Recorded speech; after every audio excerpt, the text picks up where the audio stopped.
super excited to get into this. It's always cool to have a fellow podcaster in the same world of, entrepreneurship and pursuing your passion and, doing things purposefully in life is always super, super important. And I'm great to be honored to be on this podcast and see what's going to be going on. Yeah, man. So I'm pumped about this. I haven't had a podcaster on the channel yet, so it'll be cool to kind of compare notes on how we do things. Yeah. Maybe you can critique my podcasting skills. I don't know, man. It's crazy we were doing this today because I was literally thinking like last week after starting the coffee company, and then I'm pursuing a new venture, a new business within the podcasting realm. Cool. Like an agency. Very so cool. That's been on my time, but yeah, it's probably been like since I've recorded a live podcast, brother, it's probably been around 5 months. So it's for you to invite me on is more of just like accountability of like, let's get on it. Because I've had my listeners like reach out to me and like, hey, Christian, what are you going to do? Push another podcast, which is awesome. The fact that they want that, they like hearing the small community that we built up, which is always important. But yeah, man. So after this, I might go ahead and record a couple more podcasts. So we'll see. Yeah, man, go for it. So I want to get into your backstory and who you are and everything. But before we do that, you said something that really sparked my interest. You said an agency for podcasting, which I very much like that idea because I myself, while being an entertainer and musician, I love the umbrella idea where it's like, what? Some people, like I have that business mentality of like, going out there and creating this business, but some people don't have that and they just have the creativity, right?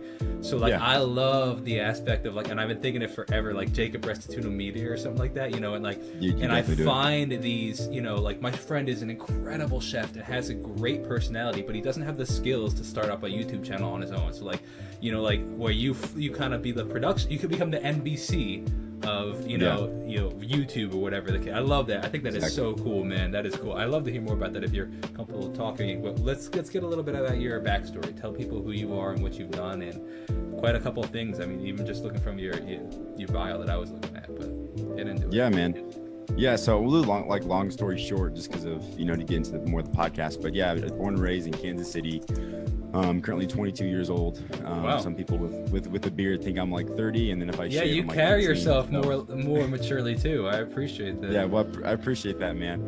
And yeah, ever since a young age, I guess like the start of I was a swimmer in high school, always in sports. I love the competition. My creativity though I feel like lacked, but always from a little kid I always wanted to be, whether it's maybe be famous someday or do something of significance, be purposeful. But I didn't really know.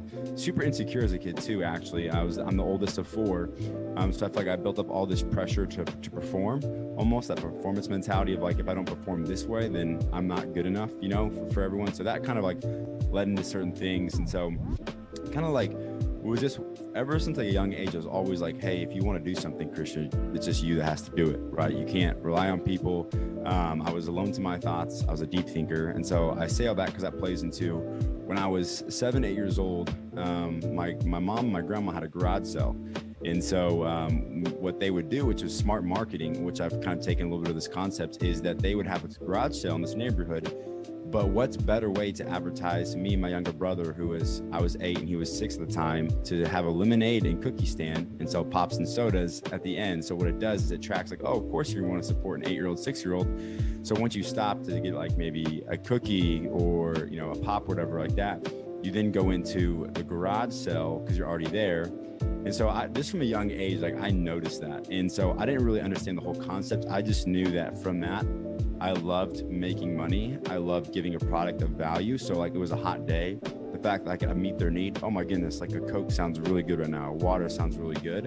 And I like brought that value that needed to be in that present moment. It was like a solution almost. And so at 8, that wasn't what I was thinking, but I just knew something was different, But I realize that now, at being 22, I like, hey, that's what I was thinking. I just didn't have enough wisdom or whatever you want to, I guess, just world stuff to go on to know what that was. Fast forward, when I was 12, my dad started a mowing company for me and my brother, which at that point in time, I hated him for it. I wanted to swim, try to talk to girls, whatever that looked like, just enjoy summer, And so my brother was 10 at that time. And so we just had like 3 or 4 clients, and then, kept kind of doing it each year, kept growing and growing until around 2 years ago, COVID hit, and it was kind of dying. Like I worked at Chick-fil-A for a little bit. I was here and there. I was in college, man. I hated college. I'm like, this doesn't make any sense. Like, why am I here? I can make money just not going to college, not wasting my time. And so at that point in time, before the season started, like in May, when COVID hit, I think it was 2019, 2020 COVID. Prior to COVID or the year that 2019. Yeah, okay. 2019, because COVID 2020, yeah. So 2019, the winter, I was like, Clark, I want to really build this business up. It's my brother's name. And I said, I want to build this up to like 8K in revenue each month, and we had 11 clients. So I watch YouTube videos, listen to podcasts. I was listening to Gary Vee, all these things. Man. Like I can see it in your. I think fellow Gary Vee friends see the traits of that we learn from it, because like even just the way that you were speaking, what you were posting on Instagram, like this guy definitely knows Gary Vee, because I know, and that's not a knock. It's like I've learned so much that it's like I recognize the mentality, I guess, that comes with it, and I love it. That's great. So that's funny. Yeah. Sorry. Yeah, dude. Gary's. I hope to meet him someday. So. Oh, right, for sure. Yeah, dude. So I just had the goal, and like I had no qualifications. There's no piece of paper. Didn't even have my associate's degree, but I just knew, hey, I had one thing. I had my mind and these two hands to work for it, and I was gonna just do it, whether I failed or not. I always say rejection over regret. I'd much rather face the rejection over the regret, because the regret lasts forever. At least if you're rejected, you know that you at least tried. So that's my mentality when I go into things. And so, yeah, we just started. COVID hit. It's like, well, dang, no one has money anymore. Everyone's getting laid off. So it's like, this is like the worst timing. But I changed my perspective. I was like, yo, if I can do this year during COVID, then I can do anything. And so we ended up going from 10 clients to over 40 clients to 2,000 a month to 8,000 a month, with both of us not having associate's degree, So then that transpired, did business a while, dropped out of school, started up the Purpose, Passion, and Coffee podcast. And those three things are important. Obviously, your purpose is more important than it's passion. And then my passion was coffee. So like, it just made sense, So Purpose, Passion, and Coffee. That was a little plug of 6-7 months later. Then built that up, got connected with influencers. Like, we connected through Matt Howard. So I interviewed, Matt and Abby Howard, content creators on TikTok and Instagram. And so that's really important. Build that up to like, I think it was like the top 10 or 15% growing podcast in the world based off of my numbers. When we launched after 6 or 7 months, which is awesome. And then I started the coffee company. And so, it was a traveling coffee company. And so right now we just currently go to different events. The biggest thing is like, I don't want overhead.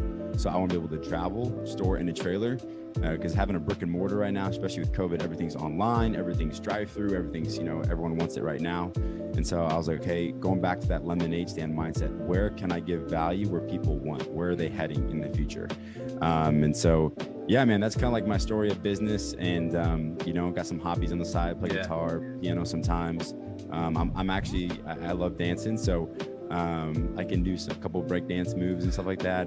So that's just kind of like on the fun side. So it's not all just business savvy stuff all the time. There's definitely on that side. But yeah, man, I just love being creative in the business world and just pursuing your passion, man. It's so awesome in life. Life's too short not to. So couldn't agree more, man. Absolutely. I loved hearing that, and I related to it. So it's funny, how you just get connected to very like-minded people in these conversations, and it's like, man, I remember doing the same exact thing. I remember a story of me taking a snowblower down the street of my parents that I lived on growing up. And it was just like knocking on doors and be like, hey, you need to be snow blowing out of here. Hey, you need to no, okay, that next one, and then I run out of gas. I'd be like, oh, I gotta push this thing all the way back with no gas. You still do it though, man. I'm telling you, and like $70 back then, like we're doing driveways. Oh yeah, I did that. My brother, it was like, you feel like you're a millionaire, 100%. I guess it's so. Dude, I think about all the time. This is one of my favorite stories. Is in high school, I was selling these like energy drinks to kids, and like I just had them in. It was like I was like a drug dealer, because I just had them in my locker. They'd come up, they'd be like, "Hey, can I get a energy drink?" And they were like $3 or $4, And, yeah.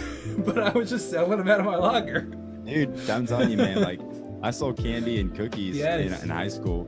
I think they were a couple $100, and then I got stopped. They said, hey, you can't sell your cookies because the school cookies were going out of business because they were buying my cookies. So, hey, man, I know how to cook. Hey, that is what's it called? Business at its best. That means that they have to up the quality of their cookie. Exactly, man. The cookie there was just not good. Man, that is too.